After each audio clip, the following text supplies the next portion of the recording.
Welcome to the Slop Farm. Enjoy the video. You begin by creating a trailer project and choosing a template that fits your story. Pick a template with matching pacing. This saves time on structure. Once chosen, import your best clips into the event library and skim them for strong moments. Make sure your frame ratio is set to 16:9 if publishing to standard video.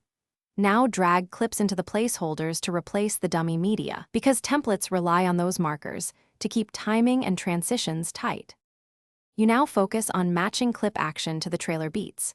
Replace each placeholder clip and trim using the yellow handles so the most important action hits on musical accents. This improves dramatic pacing. Once done, adjust each shot's duration and use the beat mapping controls to align cuts with the soundtrack. Make sure to edit title text to fit visually and temporally. Shorter lines read faster on screen. These refinements keep momentum and prevent viewers from losing attention.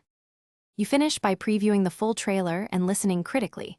Adjust music levels so dialogue and sound effects remain clear. Once satisfied, export using the correct resolution and codec for your destination. Set higher bitrates for upload, lower for quick sharing. If timing drifts or playback stutters, relink missing media first and then try lowering project resolution temporarily.